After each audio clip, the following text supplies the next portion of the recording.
បាទជំរាបសួរសួស្តីអ្នកទាំងអស់គ្នាថ្ងៃនេះខ្ញុំ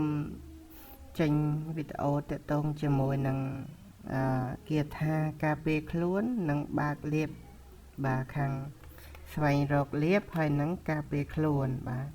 ដែលគាថានេះដកស្រង់ចេញមកពី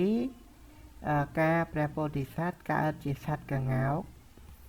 ពណ៌មាសបាទដែលស្វាត់ជានៅគាថានេះដើម្បីការពារខ្លួនពីព្រាហ្មណ៍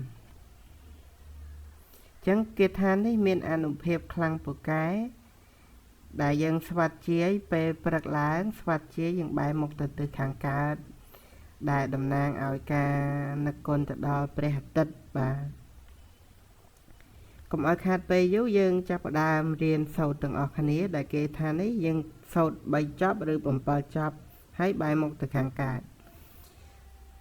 ចឹងយើងសូត្រថាឧតេតញ្ញចក្ខុមាឯករាជាហរិសវណ្ណោបថវិពភាសោតាំងអ្នកមាសាមិហរិសវណ្ណੰបថវិពភាសាំងតញ្ញចគុតាវិហរេមុតិវសាំងយេព្រាមណាវេតគុសពធមេតេមេនមោតេចមៀងបាលយន្តោអ្នកមត្ថុពុទ្ធានੰអ្នកមត្ថុពោធិយាអ្នកមោវិមុតតានੰអ្នកមោវិមុតតយាបាទអញ្ចឹងយើងសូត្រឲ្យគ្រប់3ចប់ឬ7ចប់មុននឹងយើងចេញដំណើរទៅប្រកបមុខរបរកិច្ចការងាររបស់យើង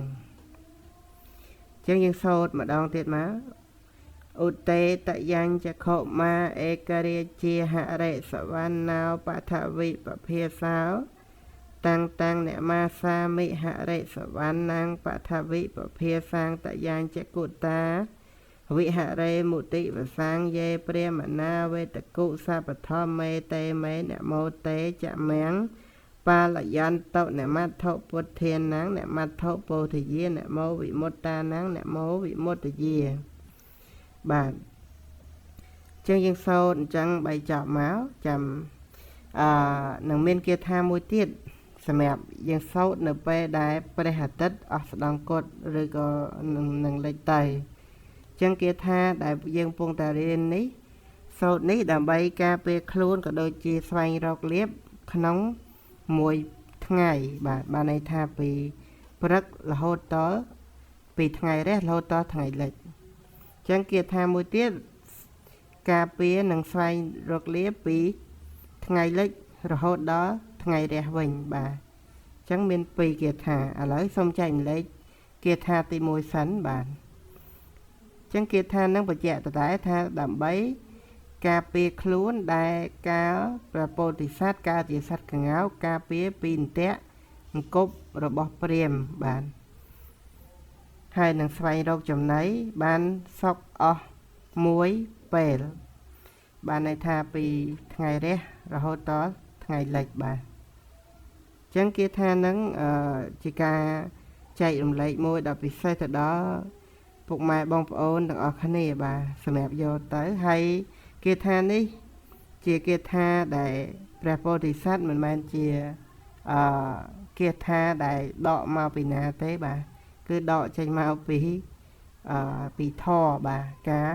ព្រះពោធិសត្វកើតជាសត្វក្ងោកនោះឯងបាទហើយគាថានេះដែរយើងសិក្សារៀនសូត្រឲ្យចេះទៅមិនអត់ប្រយោជន៍ទេព្រោះជាគាថាជាធម៌បាទកាលពីព្រះពោធិសត្វកើតជាសត្វក្ងោកមាសបាទឬក៏ហៅថាមយូរាហើយមិនរៀនទៅថាបែកអីទេមិនទេបាទគ្រាន់តែបើសិនជាយើងចង់ឲ្យពូកែយើងខ្លួនឯងនេះត្រូវតែប្រកាន់ខ្ជាប់នៅសល់5បាទគឺហើយនឹងសច្ចៈខន្តីបានច្រើនបាទដើម្បីសាងនៅអំពើជាកុសលបាទសាងនៅបុណ្យខ្លួនឯងដើម្បីឲ្យបុណ្យនឹងបានជួយបន្ថែមទ្រទ្រង់ទៅលើអ្វីដែលយើងស្វាធ្យាយបន្ថែមទៀតបាទចឹងជូនពរឲ្យពុកម៉ែបងប្អូនទាំងអស់គ្នាបានសុខសប្បាយទាំងអស់គ្នាបាទសូមអរគុណ